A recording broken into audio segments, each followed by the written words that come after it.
Seguimos recorriendo los caminos de bonaerense de este año 2016 y te cuento que el proyecto de la Ruta del Esclavo nació como iniciativa de Haití y otros países africanos con el nombre de la Ruta del Esclavo. Surgió en 1994, un proyecto auspiciado por la UNESCO y la Organización Mundial del Turismo, que pretende coordinar y promover estudios sobre el fenómeno de la trata de esclavos que ha dejado profundas huellas materiales y espirituales en el pueblo de Cuba, protagonista de aquellas migraciones y tratas negreras, que en sus comienzos fue una fuerza de trabajo muy demandada por los colonizadores que promovían este tráfico como si fueran realmente bestias. El proyecto de la Ruta del Esclavo persigue tres objetivos: contribuir a una mejor comprensión de sus causas y modalidades de funcionamiento, así como de las problemáticas y consecuencias de la esclavitud en el mundo: África, Europa, América, Caribe, Océano Índico, Oriente Medio y Asia. Contribuir a una cultura de paz, propiciando la reflexión sobre el pluralismo cultural, el diálogo intercultural y la construcción de nuevas identidades y ciudadanías. El proyecto desempeñó un papel importante en el reconocimiento de la trata negrera y la esclavitud como crimen contra la humanidad por las Naciones Unidas en el año 2001 durante la Conferencia Mundial contra el Racismo de Durban. Páginas como estas, ONGs dispuestas a hablar del tema de la trata y demás, pululan por montones en internet y también obviamente hacen resonar sus tacones en los organismos internacionales. En esa Ruta del Esclavo, Argentina tiene varios lugares. Uno de ellos es la Plaza San Martín, la Plaza Lezica, la plaza de que está, sí, Lezica, que el Parque Lezica, Lezama, perdón. Y también, por supuesto, las ruinas jesuíticas de Córdoba. Y esta capilla que te vamos a hablar, que es la Capilla de los Negros, que se ubica en Chascomús. Nos fuimos hasta allí para averiguar de qué se trataba. Bonaerense 2016 te ofrecía así un capítulo que se llamaba La comparsa de los negros.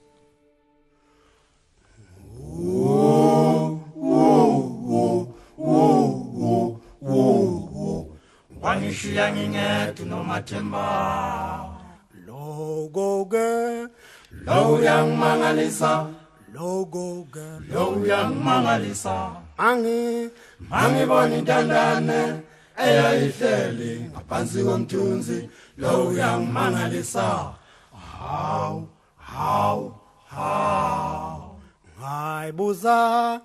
Ngaibuza igama layo. Ayiphendulanga. Yabheka phansi yaze yakhala izinyembezi.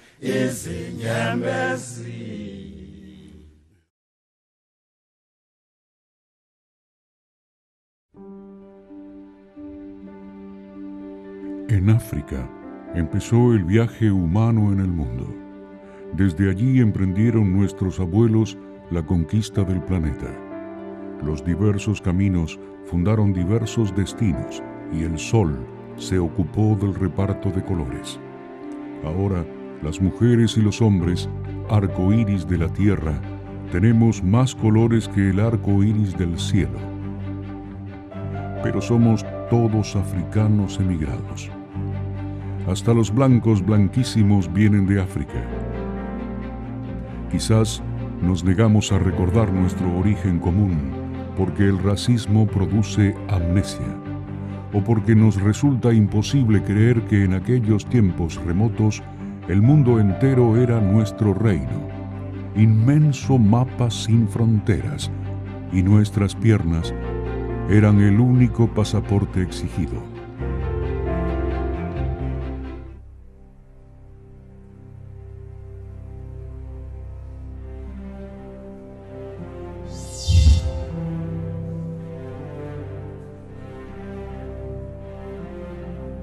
Pero para indagar en la Ruta del Esclavo, en los primeros tramos de la Ruta del Esclavo, debemos remontarnos a 1779, cuando el capitán Escribano decide iniciar la construcción del fuerte.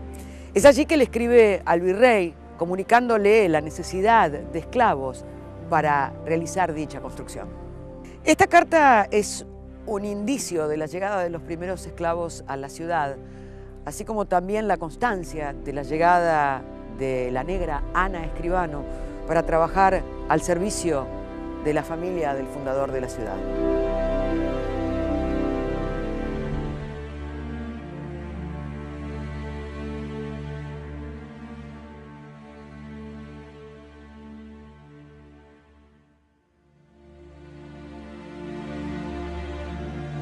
Desde los primeros tomos de los libros parroquiales entre 1804 y 1817, se puede verificar el bautismo de esclavos adultos, los que eran realizados ante la inexistencia de un templo en la vivienda del sacerdote, que estaba ubicada en lo que hoy es el club de pelota. También en ellos podemos constatar el bautismo de niños, que podían ser hijos de aquellos que habían sido esclavos pero ahora eran libres, o niños ahora de esclavos. También se ven matrimonios entre libres y esclavos, y con el paso del tiempo se puede llegar a constatar la existencia de una madrina negra. Entre la década de 1820 y 1830 siguen existiendo los bautismos de negros, pero en este caso ya son libres. Cabe destacar que el apellido, el bautismo, se realizaba como un símbolo de propiedad. Por eso se le ponía el apellido de sus amos.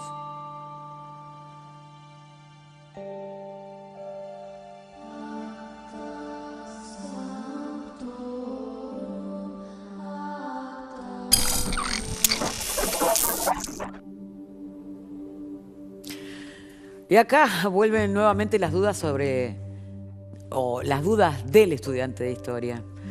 Claro que cuando uno estudia y comienza a estudiar son muchas las preguntas que se hace, y mayormente una de las grandes curiosidades y preguntas que tenemos los argentinos es qué pasó con los negros que se habían traído a la Argentina como esclavos.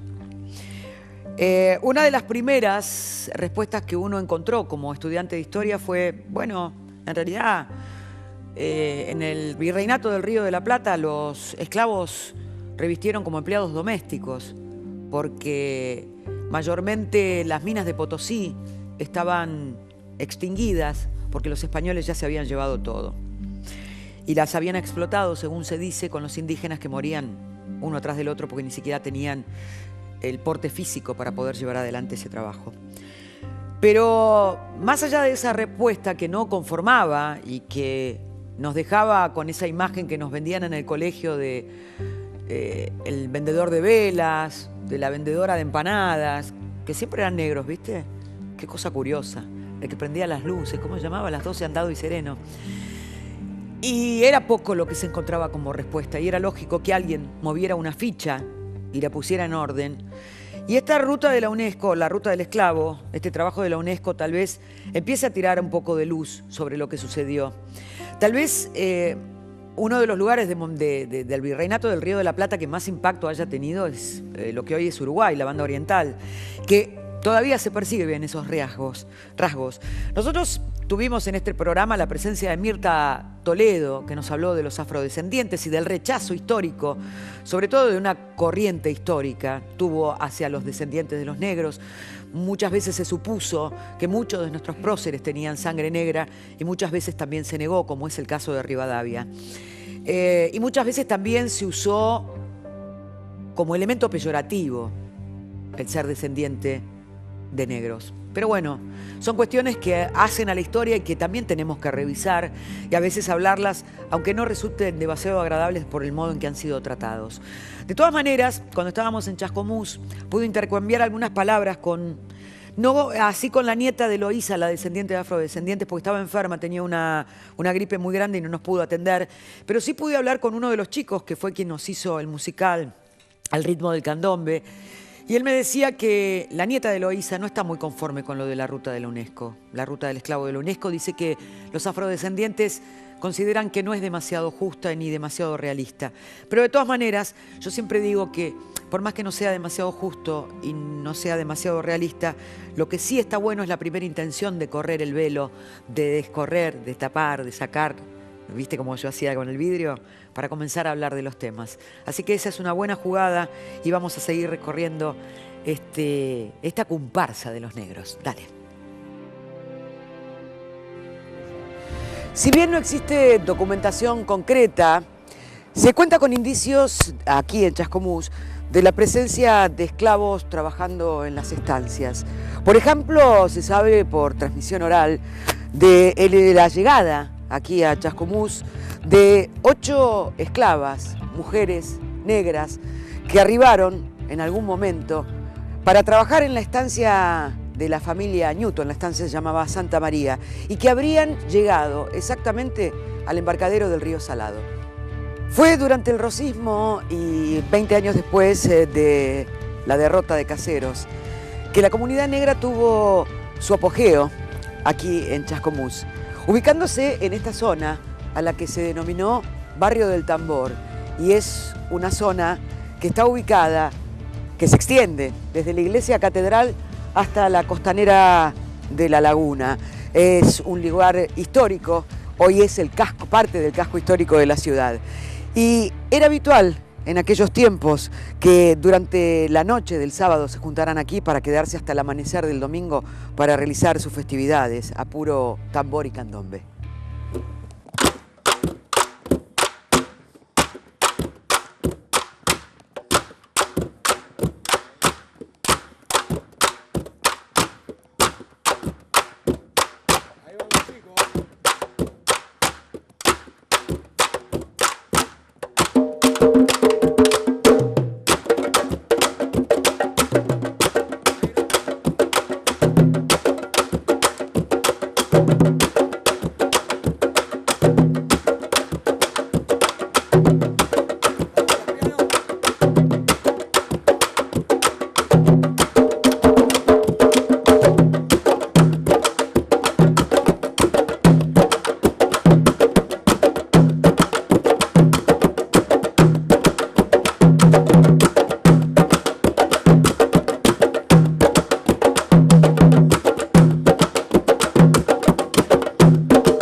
La experiencia de Chascomús, no sé qué tuvo de particular, si me preguntás, en cuanto a lo que uno sentía. Y cuando estudiaba historia había profesores míos que me decían: vos tendrías que haber sido antropóloga, por esta cuestión de querer volver al campo, ¿no? El antropólogo estudia más el campo, realiza más estudio de campo, pero yo necesito, como para sacar mis propias conclusiones, encontrarme con el lugar, ¿no? Y en ese lugar, bueno, como te contamos, el Bayombé de Invenza tuvo su presencia, fue ese Bayombé de Invenza el que creó esta capilla, que no surgió siendo capilla, sino un lugar de depósito de elementos religiosos. Y cuando llegamos a la Capilla de los Negros, es mucho el impacto que uno sufre, porque es piso de tierra, muy precaria la construcción, y es una reconstrucción porque en realidad fue derruida la original por un temporal.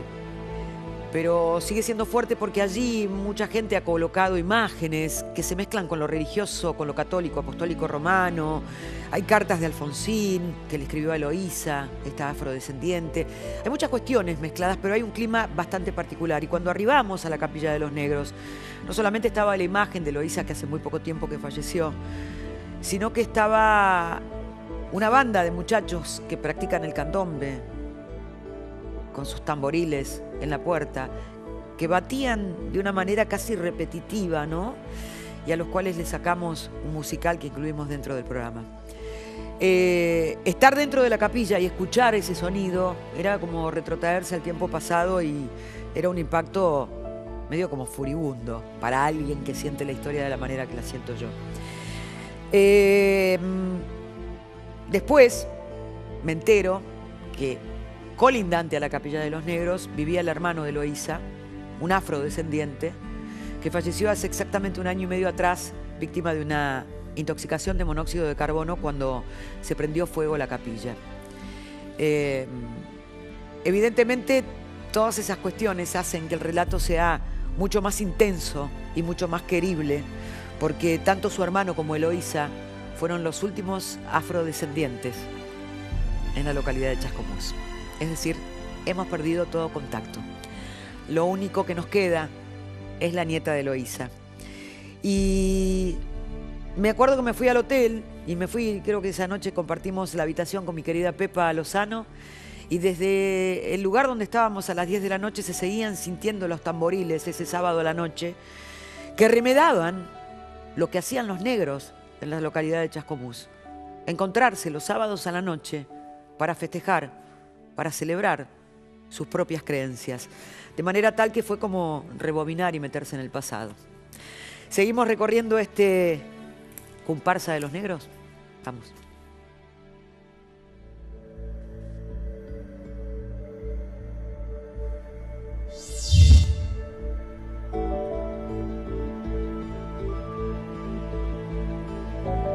La gente encontró en la Capilla de los Negros un lugar místico, rodeado de historias de santos y culturas desconocidas, donde empezó a llevar imágenes de vírgenes, cristos, corazones de Jesús y santos paganos. Incluso se encuentra allí una carta que el expresidente Raúl Alfonsín le escribió a Eloísa. En la Capilla de los Negros se realizaron solo 2 misas católicas, y ambas fueron realizadas en honor a Eloísa.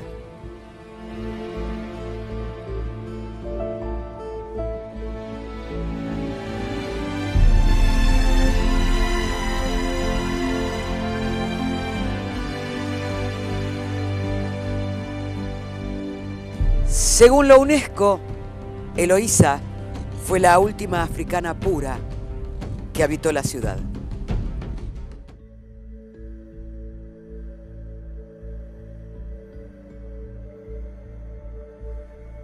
Bueno, en realidad estamos llegando al final de esta presentación de lo que es el capítulo de Chascomús, y quiero agradecerle a la secretaria de Cultura que también nos atendió y que ella realizó también la participación dentro de lo que es la mamushka.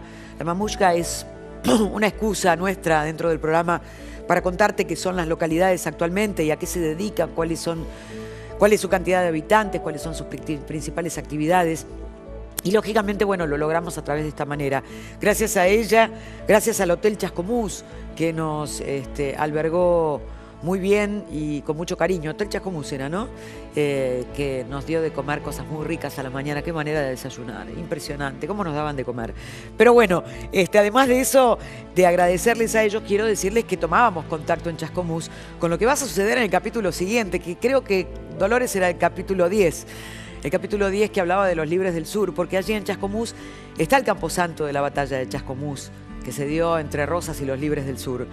Lo vamos a estar recorriendo en instantes nada más, pero bueno, quería recordártelo simplemente a manera de que Chascomús también como locación tiene eso, una locación que está muy bien cuidada en su patrimonio histórico. Y quiero felicitarlos también a muchos por ese trabajo que se realiza con respecto al patrimonio histórico, aunque a veces la gente no concurra de la manera que debería concurrir. Hay muchos museos en la provincia de Buenos Aires interesantes para ir a ver, muchas locaciones interesantes para ir a ver y que necesitan económicamente mantenerse de ese ingreso. Así que es una invitación que extiendo a nuestros televidentes para que vayan de una ciudad a la otra para conocernos entre todos.